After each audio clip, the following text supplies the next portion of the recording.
di masisigo ba't ganto? Ginaganapan ko lang na natural, tsaka inagapan ko na mautal nilawan sinugal, ginapang minahal. Katagalan natutunan ko rin tumagal, tsaka alam ko naman na inaabangan na sana tabangan yung papakawalan para di naabangan. Kasong alabala ba naman ang alabang kinalakihan na galingan ng galingan, kaya nakasanayan ko makabuo na madiin. Di ko na malayo na malayo na malayo na palayo, narating matay ako na pailing. Mga naniwala di ko pwede biguin, di ko pwede pakitaan na bitin. Mga tingan na kalang busugin ko pa din kahit kabisado na kalitiin. Alam ko na may mata na nagbabantay kung paano ako sasablay, matyagang nag-aantay kung kailan ako tatamlay at lalaylay. Yung mga laway na makita ako na mahina, umay na manira, ngalay na manghila kasi nga walang pinakitang hindi pamatay.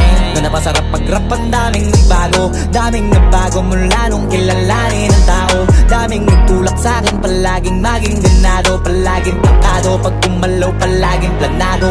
Daming pasabog, kailangan pag malawak ang sakop, ikaw din ang talo sa laban. Pag nabalot ng takot kung saan ka aabot, ako din lahat ng mahahakot. Yung dami ng pagod ay may sukli pag di ka madamot. At kung di ko tsinaga, baka nauwi na sa wala. Ganito pala to kalala, kita mo naman na napala. Paano ko hindi ko ginawa? Yung iba di makahalata, malaki na anak kataya. Marami na pwede mawala, kaya di na pwede pabaya. Hindi pwede puro mamaya, baka sa huli mapahiya. Totoo na parang himala lang siya mula sa iba ba tiningala. Matagal ko din na kinapakatagawa, di madapa yung kalidad. Di mo na kasi binabaan na marami pa nagdududa. Puro kilos ang inuuna, ngayon kita mo namumunga. Tumutubo na, pakarami ko nakukuha, pero di pa rin nalulula. Tas sa ugali wala pa rin binago, tao pa rin pag umaharap sa tao.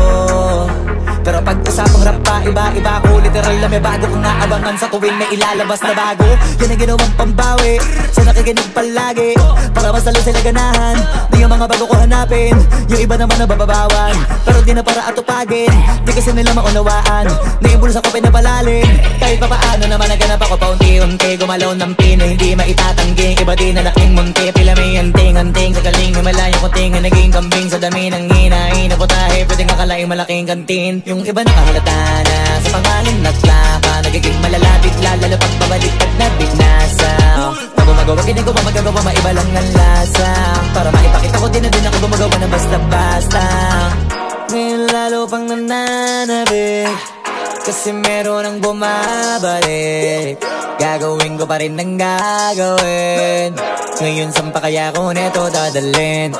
Subok na yung lagi niyong sinusubok nun. Yung mga nanubok, yung ilong umusok, tsaka kumulutumbong. Ito na ngayon yung mga sinabihin yung gonggong. Sa tuktok na kami tumutungtong, ito yung hindi niya matutunton. Tsaka randam nyo na rin pataas, kamay ng pataas kada labas, kahit hindi madalas, palakas pa rin ang palakas.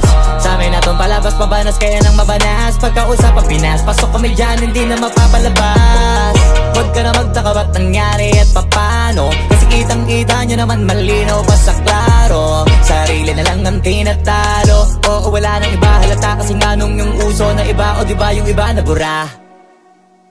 Nabago, yan ang ginawang pambawi sa nakikinig palagi, para mas lalo sila ganahan na yung mga bago ko hanapin. Yung iba naman nababawan, pero di na para atupagin. Di kasi nila maunawaan na yung bulsa ko pinapalalim. Kahit pa paano naman naganap ako paunti-unti, gumalaw ng pino, hindi maitatanggi. Iba din na laking munti, pila may anting-anting. Sa galing may malayong kuting, naging kambing sa dami ng hinahin. Naputahe, pwedeng akalaing malaking kantin. Yung iba nakahalata na sa pangalan at plaka, nagiging malala bigla, lalo pag babalik pag